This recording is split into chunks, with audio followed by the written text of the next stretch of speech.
What's up, everybody, and welcome back to another wonderful episode of Fifth Down Territory with you boys. You already know who it is, how it always is. Bahookie, Montana. Blake coming at you every week. Shane's back again at Shane Carter TX, at Stadium Rant HQ. Tyler's always here, and me at BL Stewart 503 here to bring you the best football content that happens specifically in your time zone at this time. So glad you guys could join us. We're trying to bring on Skip Bayless. We'll keep you updated on that. I offered him $3 and the chance to say the craziest take of all time, and his intern said he'd get back to me. So you guys updated. That's progress. Yeah, let me know if he shows up, so I don't have to. We wanted a more calm Cowboys fan than Shane, so that's why we reached out. Looking to even have to show Tembo a little bit, but yeah, we got a lot to talk about. Somewhat. Schedule release, the most important time of the year. A couple opening games to talk about. We're going to talk about some of the players that we think are really going to break out this year, both offensively and defensively. And then we're going to give our thoughts on some of the opening games that have been revealed, which let me just say, let's open with this. I kind of hate the schedule release as is. I hate that it's just a game at a time for week one. I'd rather they just reveal them week by week. Drop week one, and then drop week two. Yeah, do it for a week. I don't care. But this whole sporadically leaking, one game at a time, nobody cares about. No offense. I'm gonna preface this by saying nobody but their fans, nobody's hyped for a Cowboys Browns leak week one. I don't. That game has no implications to me. It's gonna be a good game. The coolest part about that game is it's Brady's first call. That's the coolest part about that game. But Not because I don't think either team is good, but I don't get the matchup personally. You know what I mean? Yeah, the Eagles game. I see JC's in here. It's cool because it's international. Everyone always cares about the opener.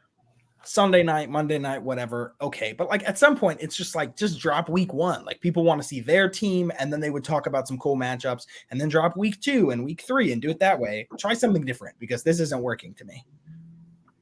It's one of the few parts of the NFL schedule that they don't have right, I think. They do a lot of things really well to keep people completely engaged in football content throughout a majority of the offseason, and this is one of the times of the year that they don't have much going on.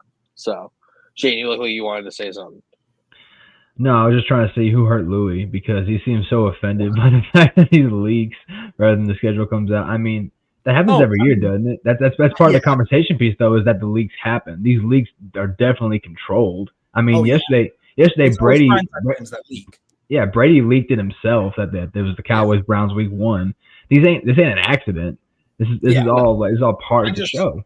As a marketer, it just to me seems like a missed opportunity. You have so many fans who aren't going to engage with most of these leaks. Just put it up there. Let people talk about week one slates. I think you would have a longer flow of content and of people talking about matchups if you did it weeks at a time. But that's just me. Nobody really cares about it but me. I feel like that would just build frustration, though.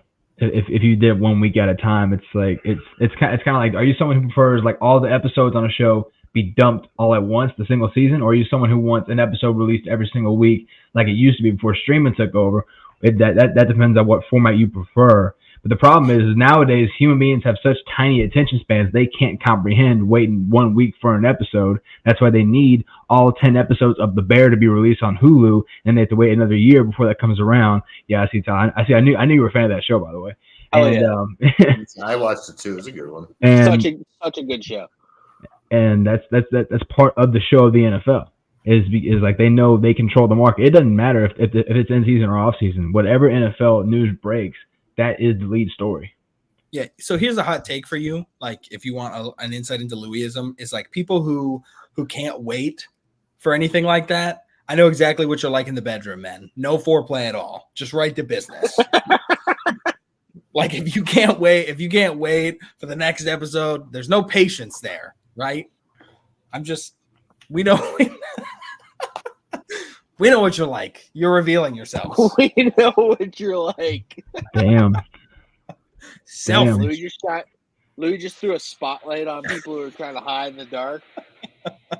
Damn, he called people can't wait. Quick draw. I see what you did there. Right to business. I got 3.5 minutes. Jesus. I bet you do. Right to business with 3.5 minutes. Let's talk about actual football now. Opening game has been announced as Ravens at Chiefs to open the season. So two really, I would say, a dynamic offense. The Ravens lost their defensive coordinator. The Chiefs lost their defensive star, one of the two, I would say, in L'Jarius Sneed. Rashee Rice probably is not going to play in this game, I think. So what are you guys' thoughts? Shane, you want to start us off? Like, what are you looking for in this matchup? What do you think we're going to see opening night? So I'm going to set the quarterback talk to the side just because we're all really aware of who Pat Mahomes and Lamar Jackson are. I'm looking at a couple things. I'm looking at how Derrick Henry looks in his new offense and behind what I would consider a more improved offensive line than he had in Tennessee in his last couple of years.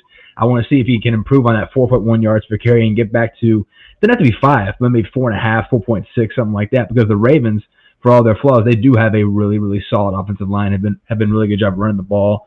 I also wonder if how much Keaton Mitchell takes up some of the carries away from him, because even though he will be the lead back, he didn't have to necessarily take the entire brunt of the running game on his shoulders. On the Chiefs side of the ball, I'll be interested to see how they look in this new offense. Now they added Hollywood Brown and they drafted I'm blanking on his name.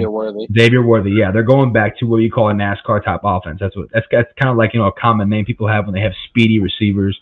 And you, like you mentioned, Rashee Rice ain't going to be there, which is too bad because the concept of a receiving trio of Brown, Worthy, and Rice is much better than what they had last year. Just looking back where it was last year, you had guys, I can't remember who the hell was their starting receivers last year. Guy Moore, Kadarius Toney, and Justin Ross, Justin Watson, I love Marquise Valdez-Scantling. And what the thing was that this receiving core was going to take a lot of pressure off Travis Kelce, be the number one guy, even though he was still going to be the number one guy no matter who the receiver was. So I think while this is an improved receiving core, even with Marquise Brown by himself just coming in, at the very least, I think this also admits to the Chiefs offense, even though they won a couple of championships since then, they missed that dynamic of Tyreek Hill since he went to Miami, and they were trying to replicate it with different guys there, but none of these guys could catch the ball consistently.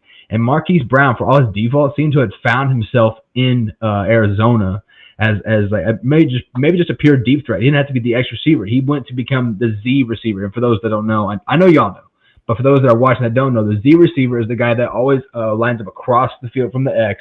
It's typically a deep guy or more broad route type route runner. Typically, the free safety shadows the X receiver, so he's going to see a lot more of the strong safety shadow type looks. And Louie, in y'all's team's case, Tank Dell. Think of Tank Dell. And I think that would be kind of cool just because it opens up the field more for Pat Mahomes, and they don't have to rely solely on 87. And like y'all mentioned, Rashee Rice likely won't be there. It depends on where we are with all that. He hadn't yet announced that he's going to be on the commissioner's exempt list, but if I had to guess, he's going to have to go through some of his stuff for a while before we hear anything else about that. But I think if you go beyond the quarterback talk, there's a lot more new faces that make these offenses extra dynamic than where they were a year ago.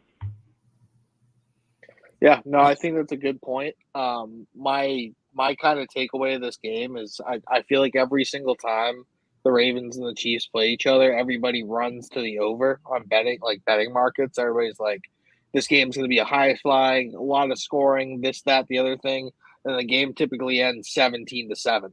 Like I feel like this is going to be like what happens in this game. Like possibly the Ravens, because Steve Spagnuolo knows this team really well and like creates a really good defense against this team.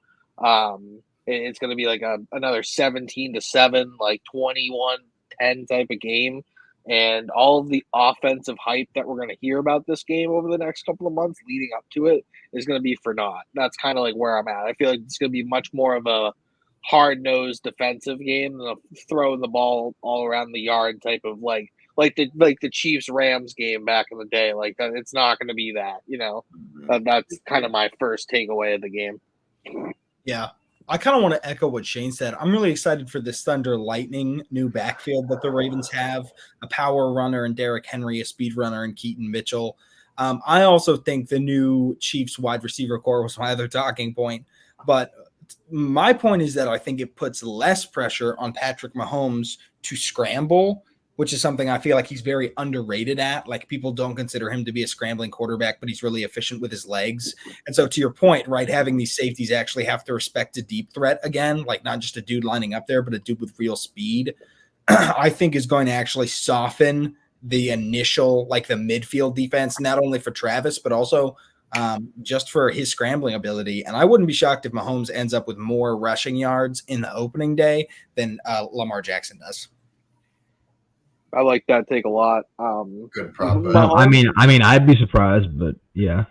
Mahomes is like, when he uses his legs, that's when he breaks your back as like a defense. You get everything covered in the receiving game. You cover all your players, and you have him like on the run in danger. And next thing you know, he picks up like 18 on like a 3rd and 15. And you're sitting there like, bro, like now we're like gonna restart. And then that's typically when they score. You know what I mean? Like they go on that little run. Like Mahomes is that type of engine. So yeah, he doesn't run like a Lamar, Jalen Hurts, but like that dude can scoot, and like he's a big body moving around. So, all right, Bahookie, what do you think? So about the Chiefs, I don't really feel like I have that many questions. I mean, I guess the questions you can talk about are the ones that Shane kind of highlighted about, like what their wide receiver room looks like, what Hollywood Brown is going to look like.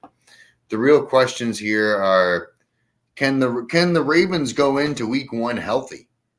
Honestly, because that's been a real question in the last few years there, and especially the running back room and Derrick Henry. And I hope they do, but the last few years they have not been able to do that. And maybe those are freak accidents. Maybe that's on their training staff. Maybe that's both.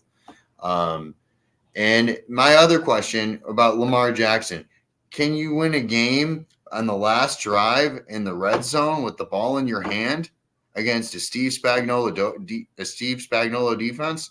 I don't think you can. That's it. Yeah.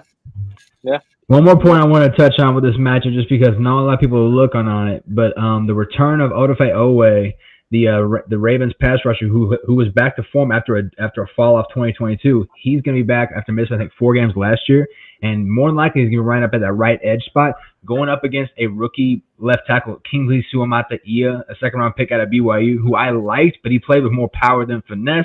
And Odafe Owe is really good at speed rush on the outside with really good punch off pressure. So that's going to be his first test, and that's a hell of a starting test for a rookie offensive lineman if you're protecting Pat Mahomes' blindside. Word. All right. Do we want to move on to the second game that was announced? Yeah. Why don't you start with who you want to lead us in? Yeah, I mean, I'll just introduce the game, but Bahookie can start. So this is going to be Cowboys at Browns, which is the game of the week slot. That's Sunday afternoon. This is Tom Brady's first ever game as an announcer, if that excites anybody. At Cleveland or at Dallas? I think it's at Cleveland. At Cleveland? Yes, it's at Browns. So you've got kind of 2 teams, I would say, that kind of had disappointing ends to their season. So, coming in, looking for the right start. I think a lot of teams are. Blake, what do you think about this matchup? Do you like it as a game? Can Dallas win a game on the road against a tough defense? Can they exercise the demons of last year right off the bat? Because this is going to be a tough ass defense. And the Cowboys got one of the best offenses, man. You got Dak, who's coming off an MVP caliber year. You got CeeDee Lamb, is literally like one of the premier young wide receivers that you want to be building around. Jake Ferguson, man, what are you going to say? I can't say enough about that guy. Zeke coming back on a team-friendly deal. Is that happening? He's back. I'm not so sure he's going to be the lead dog, though. No, I like team-friendly deals. That's honestly the main thing. When you get guys at the right price, the running back room is a real question mark over there. Is it Royce Freeman? Is it Rico Dowdle? Is it Deuce Vaughn? Is it all of those guys? It's like a really good offense versus a really good defense, and I think honestly, like I hope, like I don't have any rooting interest in this game, but I hope Dallas can come out and like start the season with a good win on the road to like get themselves started, because that was what cost them last year. Like, I mean, I guess they lost at home, but that was kind of the thing that went all year. They couldn't win those tough road games, and I'd like to see them just get that out of the way and get that out of their head early. Ty, what are you doing? Yeah, Ty, what are you doing? Watching the Bruins game. Sorry, they scored. Oh, okay. No, they're that's down fine. 3-1 elimination game. They're up 1-0. No, that's fine. I think I would say my biggest takeaways for this game is that like Deshaun Watson has to come in and play a really good defense too. We like to talk about the Browns defense, and for good reason. They play exceptionally well, statistically much better at home. So I don't like this matchup as an opener for the Cowboys. Not that I think they're going to lose. I just think it's going to be tough. Week one. But also, like, Deshaun Watson hasn't looked like Deshaun Watson in multiple years. Not since really he's been on the Browns. I'd say 2 games since he's been on the Browns, I felt like he's looked like himself. So you have to go up against Micah Parsons. You have to go up against more like Jacoby Brissett than Deshaun Watson. I mean, the Cowboys, you know, their defensive line maybe isn't as premier as some years past, but I think their secondary is going to be one of the best it's ever been. Trayvon Diggs is back. Deron Bland is still good. And a lot of ball hawking guys tends to be Watson's weakness. He tends to turn the ball over in clutch situations against ball hawking corners and safeties. So I personally think this is going to be a tale of fundamentals. I know that's what all the old heads like to say, but whoever takes care of the ball, whoever makes smart decisions is going to win this game, and I don't think it's by a lot. So my 2 biggest question marks here, or my 2 biggest questions, again, I mean, you kind of allude to it, is like, what Deshaun Watson are we going to get here? Like, what type of player is this guy at this point? We don't really know. Like, we haven't seen him play a full season in 3 seasons at this point. Some of that was off-field stuff, as we all know. Some of that's been injuries. Some of it just he hasn't looked good when he was quote-unquote healthy. So, like, it really depends. I think they've done a lot of good things around him. I think Jerome Ford's a very underrated running back to, like, help Nick Chubb come back and, like, that's a good ease back into himself. Both their tackles are going to be healthy again, because last year they were playing on 3rd-string tackles. But my biggest question is, with Brady, this being Brady's first like game announcing, get the Cowboys. They're like the marquee team of the league. You've alluded to this many times. They basically are the news. Like, it doesn't matter whether it's good news or bad news. The Cowboys are in the news cycle. Why not put them up against like the Bucs or the Patriots in this game and have that be like the game that Brady first calls? I don't know. Give it a little bit of like extra oomph for that. I saw it in the Browns Cleveland thing. The Browns Cowboys thing just didn't really connect for me. Still going to be a good game. I just for that I would have figured pull some of the like the legacy vibes from Brady. I don't know. Shane, you want to talk about it?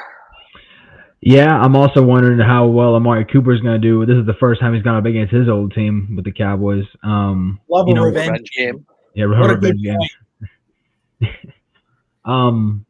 So just a couple things just to like touch on some things y'all mentioned. As far as the running back room for the Cowboys, Mike McCarthy already announced that they are going to do running back by committee. There's some stuff you can always take him at his word. Some stuff you can take it like, you know, take it for what it is. Like, but whenever he says like, yeah, the plan is to go running back by committee, you know, he won't say stuff like that unless he means it. If he's a little more like, you know, iffy about what he's talking about, then it's like, okay, he's not the guy. He's hiding his true intentions. Right now, it looks like Rico Dowdle is like was going to get the majority of the first team reps. We'll see how that looks because they have basically a revamped offensive line. They drafted Tyler Guyton, the left tackle at Oklahoma, in the first round. In the 3rd round, who I thought was going to be a first-round pick, Cooper Beebe, the guard/center from Kansas State. He's going to go in, and right now he's listed as the starting center. They're going to give him the chance to compete for that job, and that's good timing because the Browns have a very, very good defensive line. Everyone talks about Myles Garrett. Don't forget about Dalvin Tomlinson and I can't remember the other defensive end, but they have a really good front seven. The Browns do, and what they lack in say what?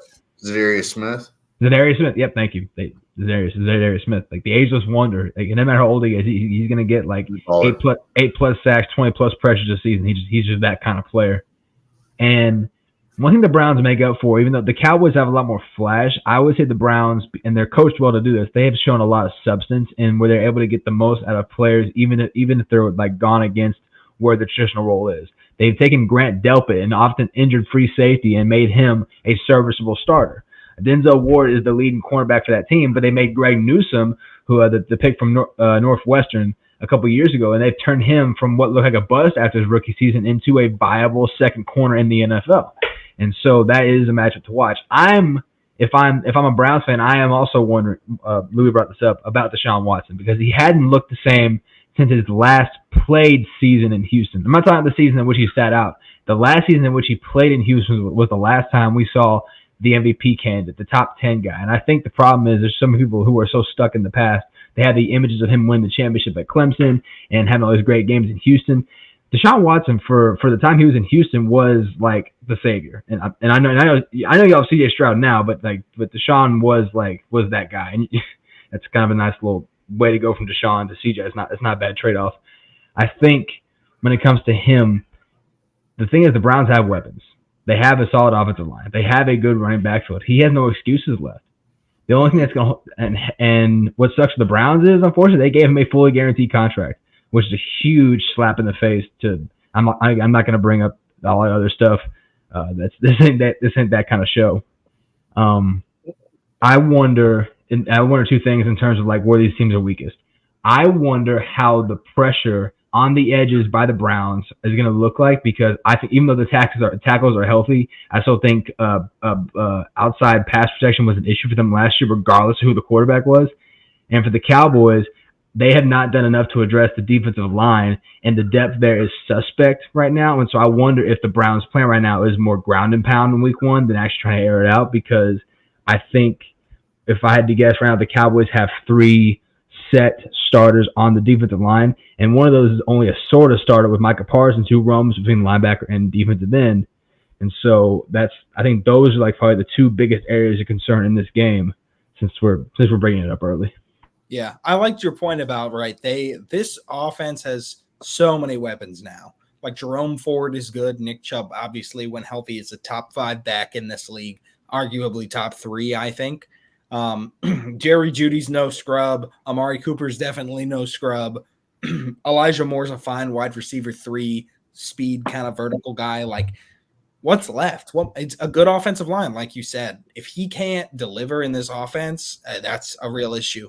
And if they lose this game due to lack of points put up, yeah, it's going to be hard conversations in the dog pound.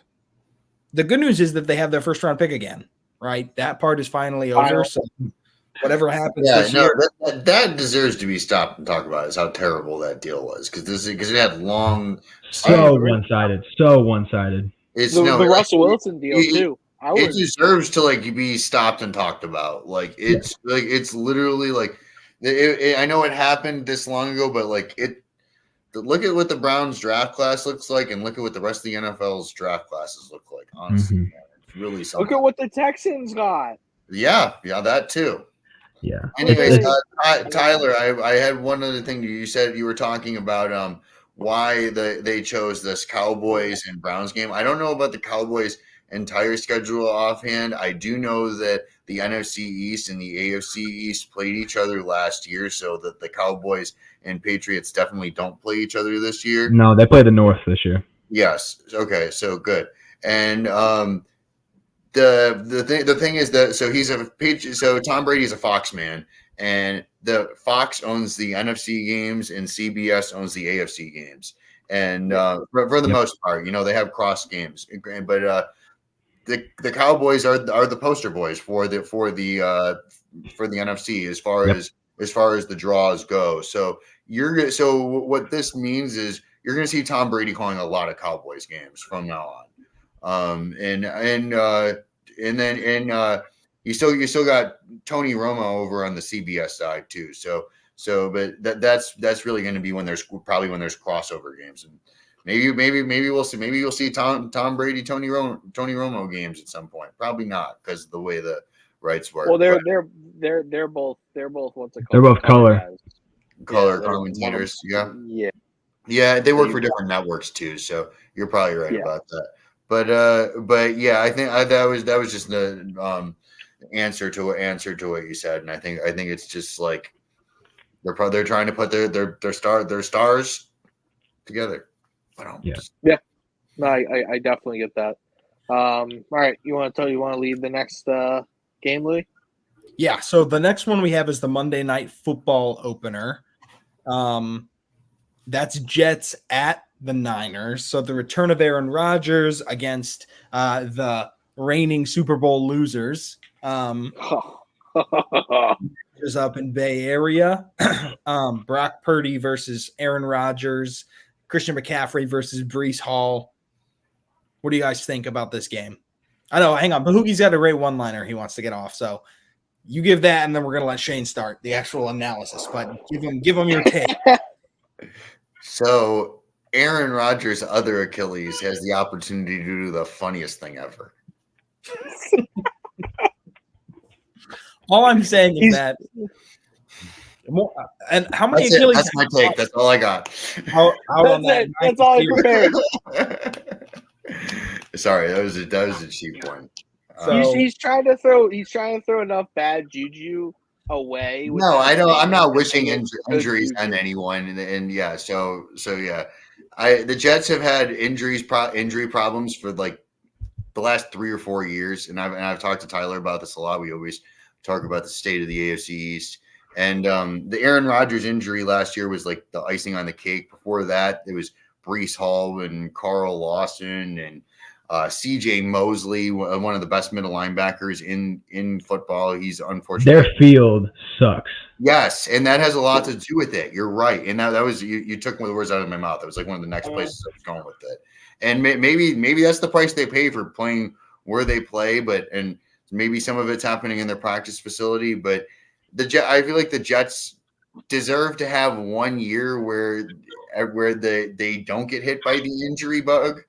And maybe I'm foolish. Maybe I'm foolish for believing that the Jets could have a stroke of good luck. But I'd rather them be extremely healthy all year and still suck than be injured all year and then suck, because then Jets fans are gonna be like, well, we had all these injuries. Like, I get it. Like, it happens. I hope you guys are healthy and bad.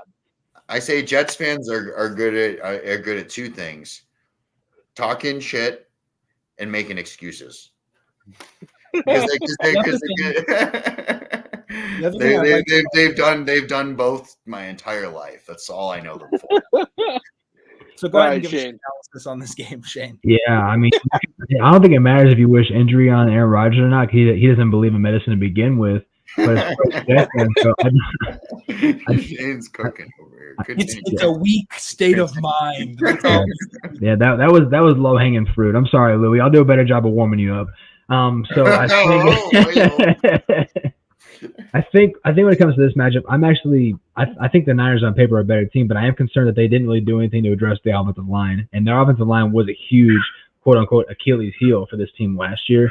They were able to get by just because the way this offense moves is they're able to get the ball out of Brock Purdy's hands quickly, and they ran a lot of zone heavy schemes, which allows a lot of double teams on the edges. And there weren't a lot of 2 tight end looks, which like really helped out with the tackle situation with Christian McCaffrey and I believe it was Elijah Mitchell who was behind him in the running group. And so that was able to mask a lot of the issues. But then you went up against teams that could stop the run, and then you had to formulate a way to actually stop pressure, and they weren't able to do that. That's what happened in the Super Bowl. And I wonder, especially with the Jets, and we'll talk about this later on because they have my breakout defensive player this year on their front seven. I wonder if that's there that they're going to focus on if they can stop the run with guys like Quentin Williams and their linebacking core, good linebacking core the Jets have, believe it or not. I know Bahookie's going to say otherwise, but just on paper at least it is. I wonder if that's the Jets' focus going in. And also, I think Aaron Rodgers is cooked. I'll be right back. My daughter's crying. All right, no worries. Go ahead next, Tyler. So when I first saw this game, I literally said to myself, "Really?"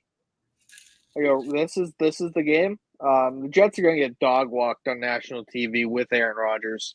I still think this is just an incompetent organization. They've done a lot of good things player wise. I still don't trust that coaching staff.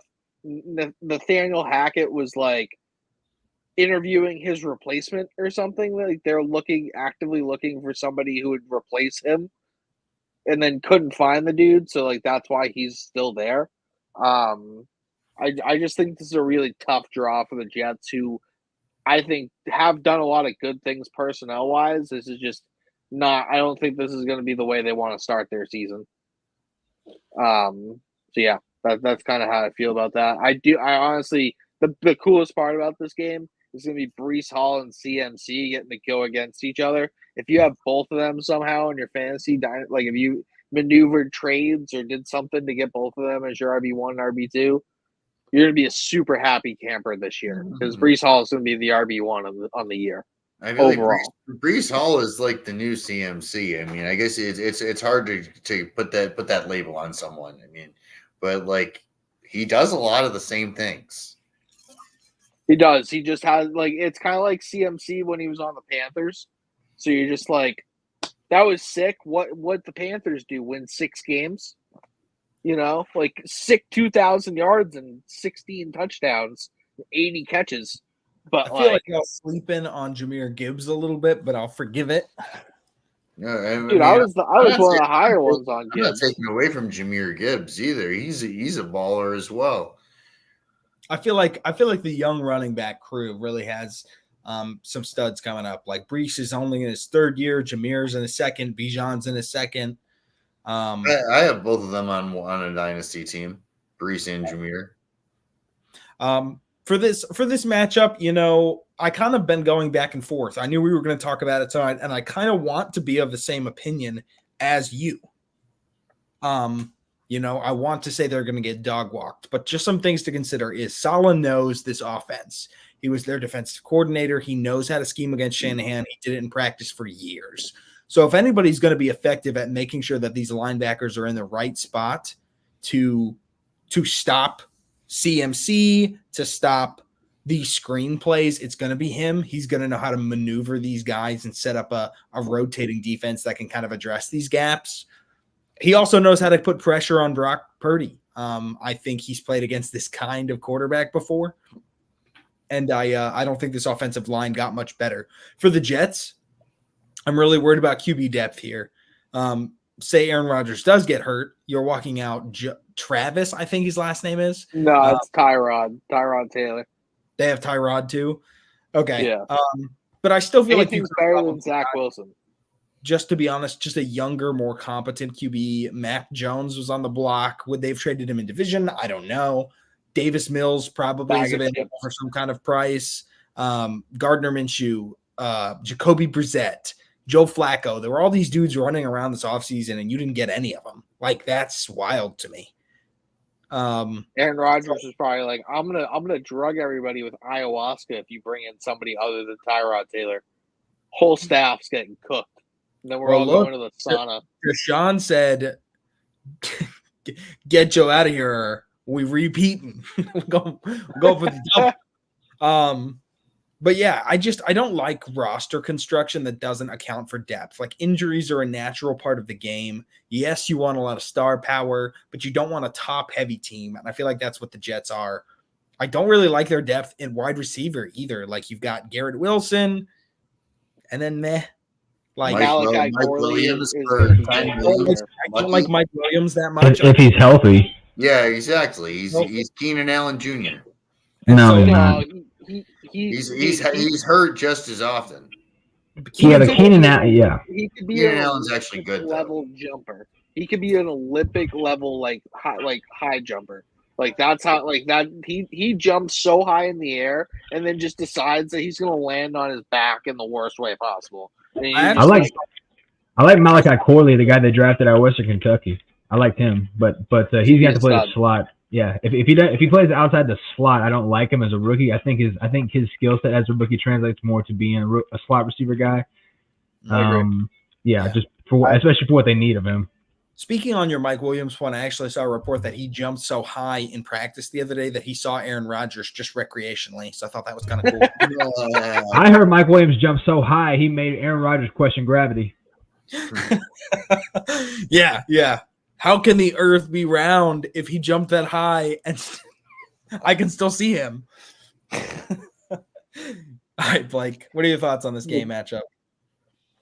On the Jets Niners.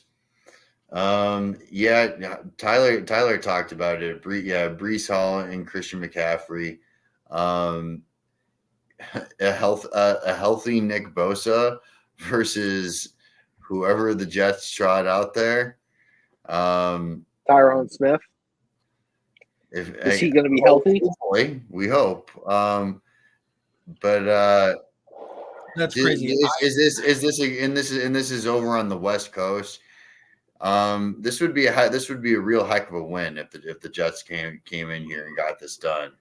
It's early in the season and both teams should be healthy and hopefully the injury bug hasn't hit the Jets, but I don't see why you'd be picking against the Niners here. All right, we want to move on to the Bills Dolphins. Yeah, so that's the opener for week 2 on Prime, Amazon Prime. Bills, it's at Dolphins, which I think is really nice for the Bills. Just it's a hot game every year, and just get it out of the way week 1. Like South Beach in September. It's gonna be at night. Well, it's not really in South Beach. It's really in Miami Gardens, which is like 40 minutes north of Miami. But okay, Mission Technical. Jesus. We love that. I love Miami. Don't get me wrong, but this is more like Boca, Fort Lauderdale area, and it's a lot more. Blake's gonna be there. There's no doubt. The guy whose team is I probably won't because it's a Thursday nighter. Maybe I will. We'll see. But it bodes well for the Bills because they don't have to sit in the sun because their stadium is situated east to west. It's one of the nicest stadiums I've ever been in. Honestly, the way the overhang is designed. But if you ever go there for a game for your team, make sure you get tickets on the home side. Don't get tickets on the away side. They're a lot cheaper, but they have you sitting in the sun. And I was going to ask about that. Yeah. And it's the same way for the sideline. So if you're talking about a 1:00 September game, you're talking about the home sideline being like 85 to 88 degrees. And you're talking about the away sideline being like 118 degrees. I'm not kidding you. And there's no fans because if one side doesn't use them, then the other side doesn't use them. But they don't talk about one side being in the shade and one side getting a heat stroke. And that has a lot to do with why they ran it up against the Broncos last year. The Broncos weren't ready for that, but it was the perfect storm.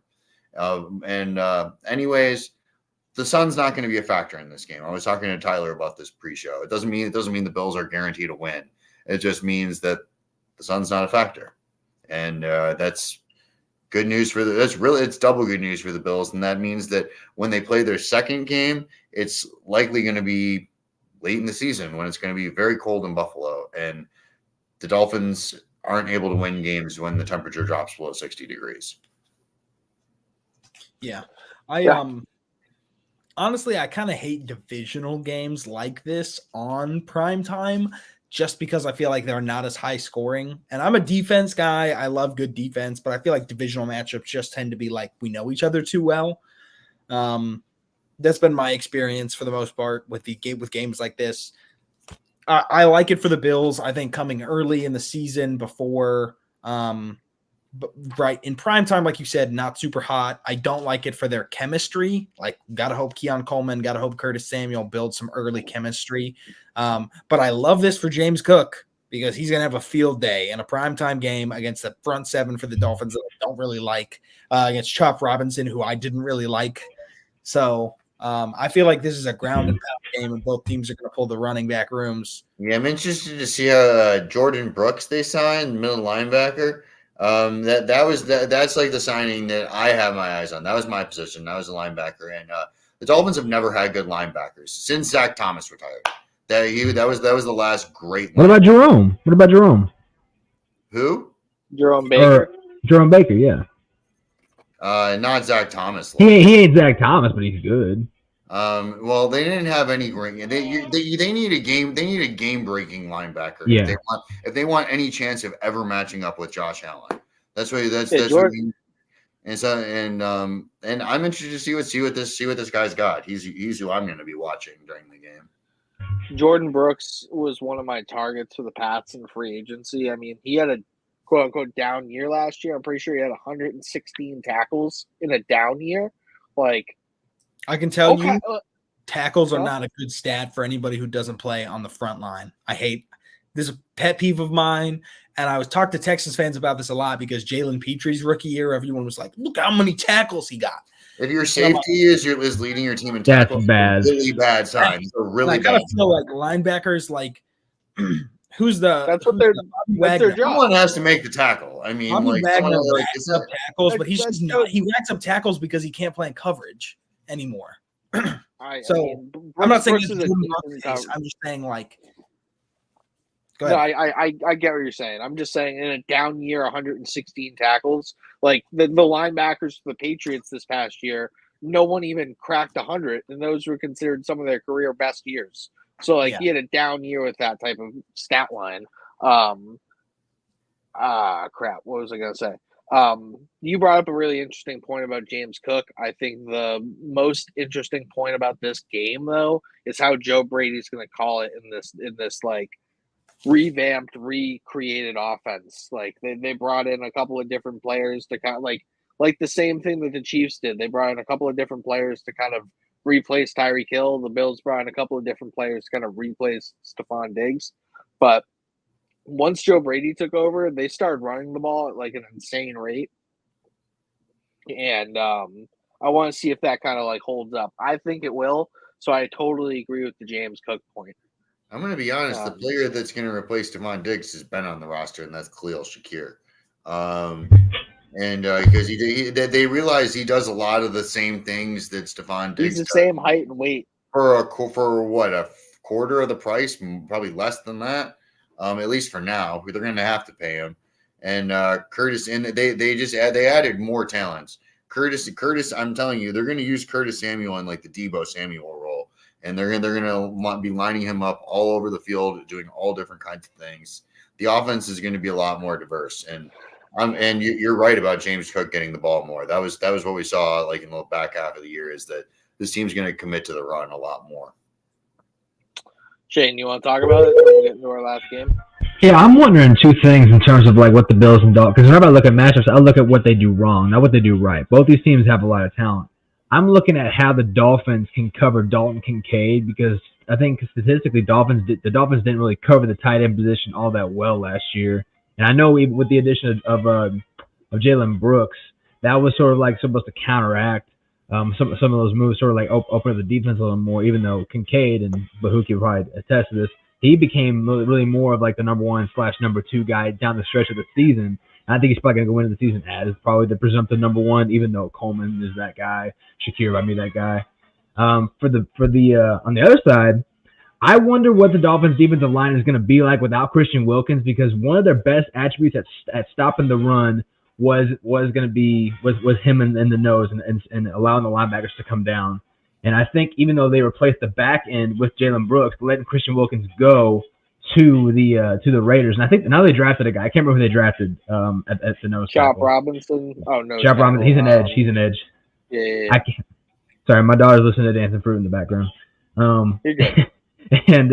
And that's the thing is that James Cook, he if you watched him last year, he is once he gets past that first level build up speed kind of guy. He does not have, I wouldn't say he has great burst out the backfield. I think he has good vision, finds the hole, and then you see the burst.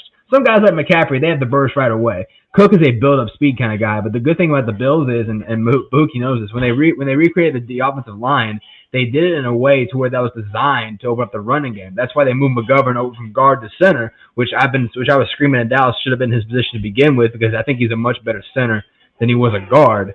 So I think that's a good move for y'all, by the way. I'm just put that out there for you. That was one of the reasons for that.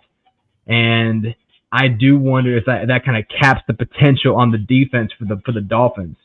On the Bills side, I calm down. Sorry.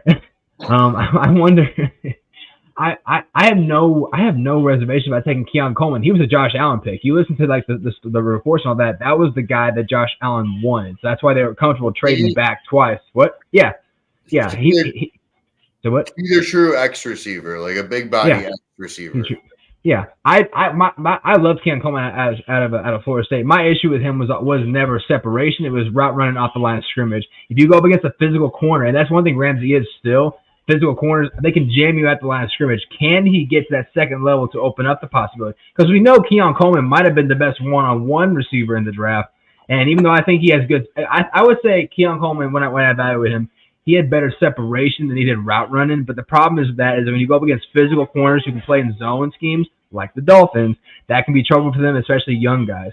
So if they expect him of that guy, I don't expect Keon Coleman to have a breakout game game one. I think game one is going to primarily be the Kincaid/Shakir show, just because outside of that, I think that's where they can take advantage of him through the air.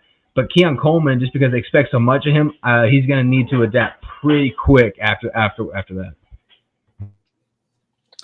All right. So the other confirmed leak that we have is Bengals at Chiefs, right? Week 2. So Chiefs play 2 back-to-back home games. They get a long week of prep for the Bengals to hunt the Mahomes marauder, Joe Burrow, Joe Shiesty, who's had this team's number for, I think he's 3-1 in this series right now.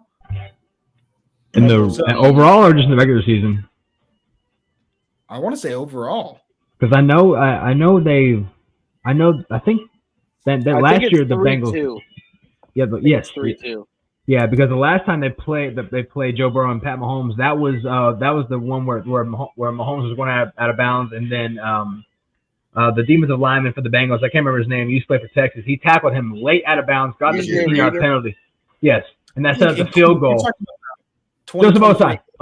Joseph Osai, that's his name. Yeah, that was the last time Burrow and Mahomes played. Yeah, okay. Because I think 3-1 or 3-2, but either way, I think he's had the number on this guy for a minute. So, what do we think?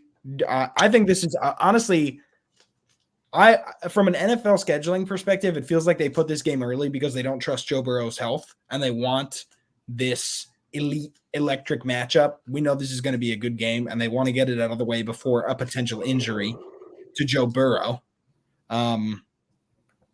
And also, right, T. Higgins has some health problems. Like, there's some stars on either side here, I feel like, that have some health concerns. So I think they're putting this game early to make sure that we get the full experience. I'm shocked a little bit that this one in prime time? No, it's 4:25, yeah. Okay. That's a standalone AFC game. So yes and no, it's not prime time, but that also means that everyone's on the CBS rights is definitely going to air this game. That's definitely going to be that late game that everybody gets. Correct. Yeah. So yeah, I just feel like the NFL knows that this is one of those rivalries that they really want to cultivate, and they're making sure it gets in early this year, while both these teams are at full power. So I'll be interested to see how the Bengals offense adjusts without Callahan, I believe, is the offensive coordinator they lost to the Titans. I think Tyler and I actually have pretty varying opinions on this. I think it's going to hurt them quite a bit.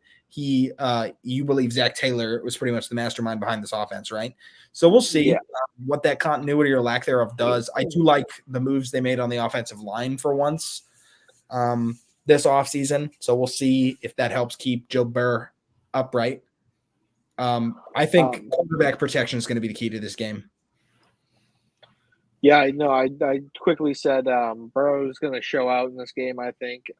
He's going to start to earn back that respect that, not myself, I don't think anybody here, but some people have taken away from him due to an injury-marred season last year. Because he was never healthy to begin with. Like, he hurt that wrist in the preseason, and then he went in there, he was finally feeling okay, and then he got another injury that took him out for the rest of the season. So he never really hit the stride. Like, they never really got on the same page. One X factor for the Bengals here, I believe it would be Chase Brown.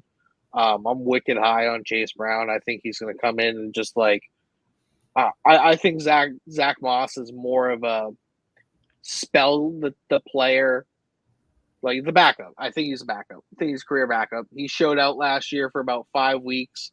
I, ate some crow on that one. And then he went back to the 7 carry, 30-yard, no touchdown stat lines that we know him for. And Chase Brown fought his way onto the field with a Joe Mixon, still healthy, doing his thing. And when he got on the field, he was gaining big chunk plays without Joe Burrow on it. So I think he's going to be a big X factor for this team. He's got some juice. And I mean, we just talked about the Chiefs. So, yeah. Shane, you want to talk about it? Yeah, if my mute button will work. Hang on. There we go. I don't really know, and I'm gonna go back to the Callahan Taylor thing for a second, just because I think whoever you want to give credit to, the work they did with Jake Brown and really almost making the playoffs until I think it was week 15 or 16 was pretty damn impressive, and at the very least that spells good news for Will Levis, because I think in terms of talent, Will Levis is more talented than Jake Brown is. But I wonder how this offense is going to look without Tyler Boyd, because Tyler Boyd was like that man in the slot since 2016. He was the reliable go-to guy, and teams know very much what to expect from T. Higgins and what to expect from Jamar Chase. Not to say those two guys are not dangerous receivers, but having that slot receiver in the middle to open up the field more for you, allow the guys on the outside to do more with it. Because people always talk about, oh, we have an X receiver, this other guy. We have a deep threat, but the slot receiver, if you have a reliable guy, can open up the offense even more. For all your better weapons to get open, and that's something I think they're actually going to miss, because I don't know right now who's listed as the third receiver off the top of my head. Yeah, Jermaine Burton. I can answer this question for you right now. Jermaine Burton's going to play the X, and T. Higgins going to play, or Jermaine Burton's going to play the Z. Higgins going to play the X. They're going to have Chase play in the slot and dominate matchups like your CeeDee Lamb does over in the Cowboys. Yeah, but CD plays YZ. He flip-flops. Can Burton flip-flop, or is he strictly an outside guy? That's the thing. I don't really know. No, he's definitely an outside guy. He's an outside field stretcher. They're gonna move Chase inside, and they're gonna have T. Higgins being that dominant Z or dominant X receiver. This isn't confirmed, but it just makes too much sense with how their personnel looks on the offensive side of the ball. I think personally Burton's going to be a stud. He's going to, he's got game-breaking speed as well. He was a steal. It was off the field issues. His talent is there. It shows up on tape. It's just a matter of if he can keep his head right. So, I think Jamar Chase is going to play in the slot and get 189 targets and just eat up interior slot, interior DBs. They can't cover him. Not many DBs in the league can cover him straight up. So put him on a mismatch. Ooh, that's kind of what I foresee them doing. Did you have any thoughts, Blake? I don't know if you got to go. No, I didn't. Yeah, you guys touched on a lot of the good things. I like the Tyler Boyd respect. No, Tyler Boyd's a great player, and Tennessee got to steal with them. Tyler Boyd is the guy who ended the Bills' playoff drought way back in the day. When Tyrod Taylor was with us. So never played for Buffalo, but he's a Bills legend. Seriously, I'm not kidding. I know, that's what's funny. Anyways, talking about Chiefs Bengals here. Bengals have been a little bit slow starting in the last couple years. A lot of that's been because Joe Burrow hasn't been healthy. And this game's gonna be billed as Joe Burrow versus Patrick Mahomes, rightfully so. These are two of the biggest stars the NFL has. But the game is really Andy Reid versus Lou Anarumo. That's what this game really is. Lou Anarumo is, in my opinion, the best defensive mind in football right now. And I know defensive head coaches are a dying breed, but whoever decides to give this guy a head coaching job is going to have a perennial playoff team. I love what this guy does, and he's the only guy I could tell you who has had some sort of answer for what Andy Reid does in the playoffs. And will he have an answer for him early in the season off of 10 days rest? That's what I'm looking for. How are the Bengals going to do in the individual matchups? And That's how they've been able to beat them. It's like trying to play the Warriors. Like if you're gonna try and like get into a shootout with primetime Steph Curry and Klay Thompson, you're gonna lose. Okay, you got to beat them with good defense, and that's what Lou Anarumo has done. And the Lou Anarumo is a G. So I just had to give him his flowers. Certified sicko. Certified sicko. Yeah. No, Yeah. absolutely. So we got a couple minutes here at the end. Just to wrap up, like let's touch on a couple offensive and defensive breakout players you guys see this year. Just go ahead and do your pair. Shane, why don't you go first? I know you got to jump here in a couple minutes.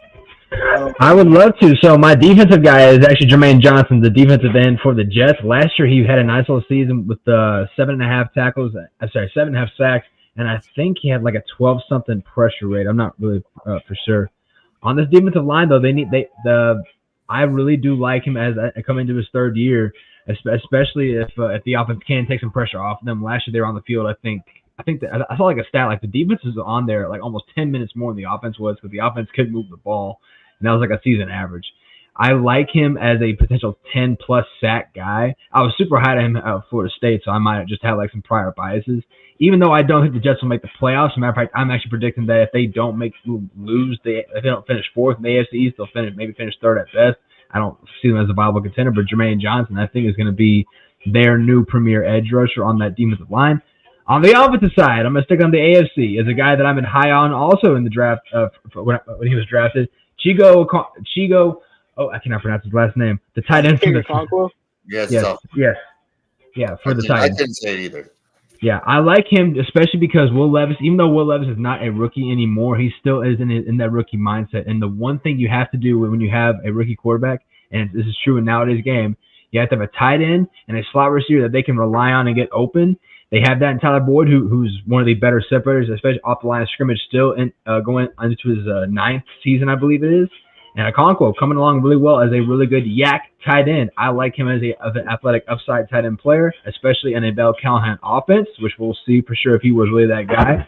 And if Will Levis really is that guy, then it's going to come down to the tight end position. Sorry, my cat was doing some weird stuff there. I'll go next. Oh, you want to go next? No, go ahead. I was motioning to you.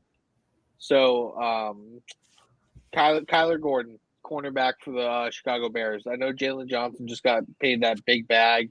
He's their number one corner. So that means that people are going to want to game plan and create a mismatch to the second cornerback on the depth chart. I don't think there's much of a mismatch. I think Kyler Gordon's about as good as they come, and he could be a cornerback one on half the teams in the league. He's a playmaker. He's got great ball skills. He's faster than he looks, and he plays bigger than he is. And he's going to get the opportunities because people aren't going to want to throw against Jalen Johnson. And I just think that he's going to be a household name by the time this year is over. On the offensive side of the ball, it's going to be Khalil Shakir. I kind of touched on it earlier.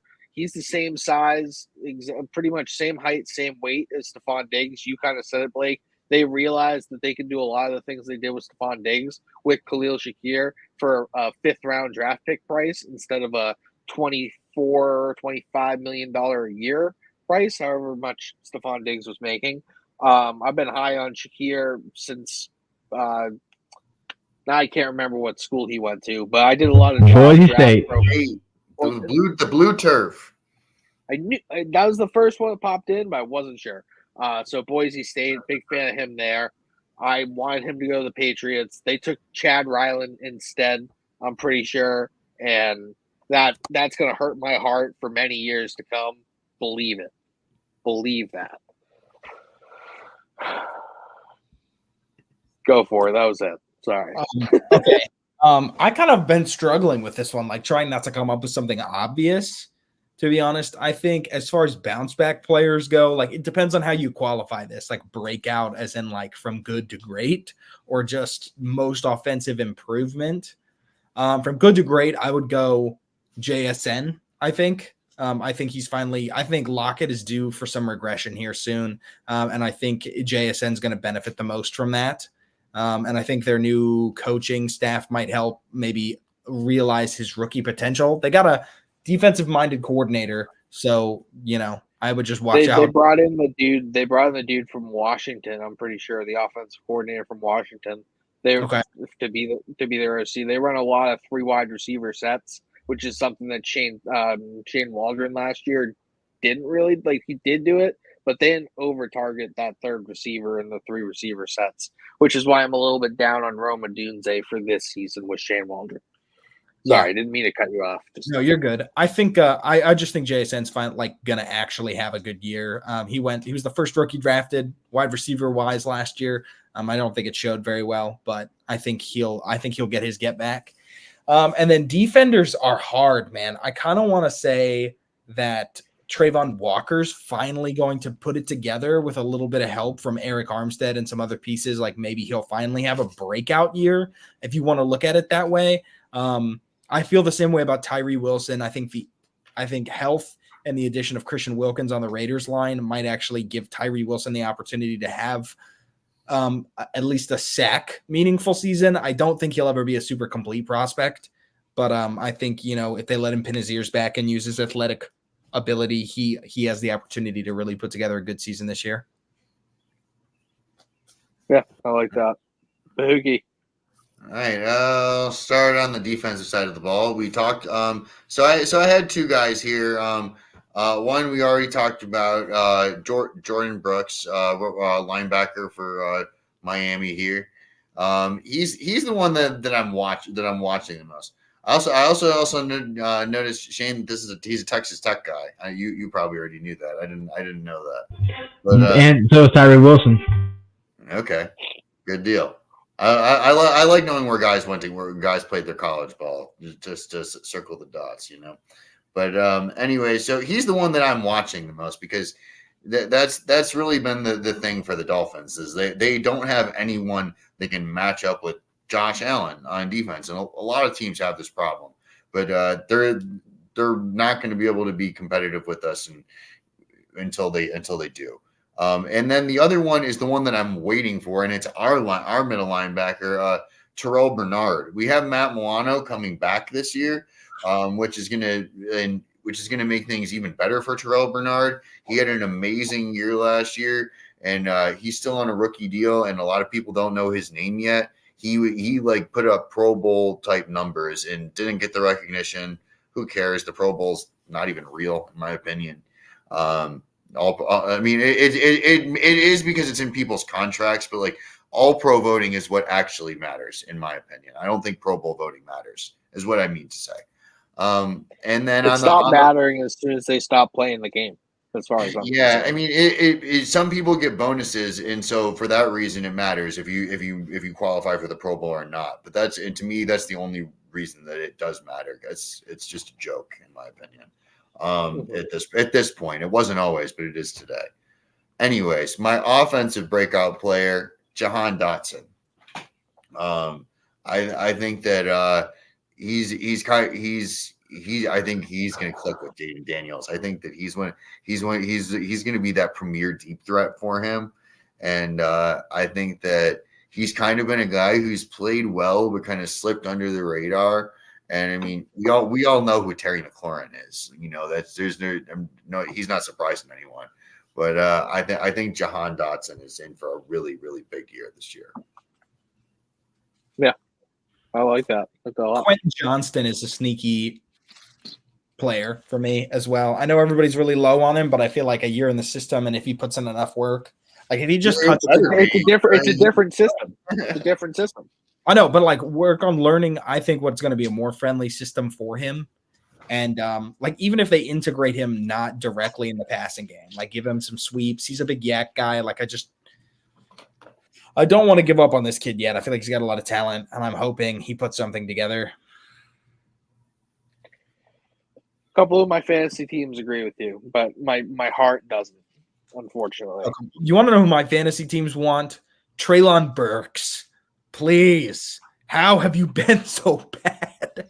That is honestly who I think Quentin Johnston is right now. So that's not great. That's what it's looking like. Hey, Treylon Burks can still do it, right? Maybe on a different team. Not with Tennessee. Yeah, not with Tennessee. The way they rebuilt that wide receiving core is crazy. to go from Nick Westbrook or Kinney, DeAndre Hopkins and Treylon Burks to Calvin Ridley, Tyler Boyd, DeAndre Hopkins, Yeah, they're and then still have both of those players. I mean, think it was good work. What's up next on the docket? Not no excuses there either. Like, sorry, you're a sophomore, you're learning a new offensive system, but you got the talent, so you can't really go 4 games without throwing a touchdown this year. Well, he threw all those touchdowns in the game against the Falcons, so he covered it. Yeah, that one. He had like 2 games where the one game. There's like the Steelers and that, I think. Anyway, Yeah. So we're not gonna. I could bash the whole AFC South for a long time, but we're not gonna get into that. That's for a different episode. So this is that's all of our show today. Thanks for tuning in, guys, to Fit Down Territory. We'll be here again next week with a full schedule release to go over, talk about our highlights, and then we're gonna start getting into divisions and teams and go through that week by week. But as always, Fit Down Territory sponsored by Stadium Rant. We're super happy to have you guys here, and have a great week. Deuces.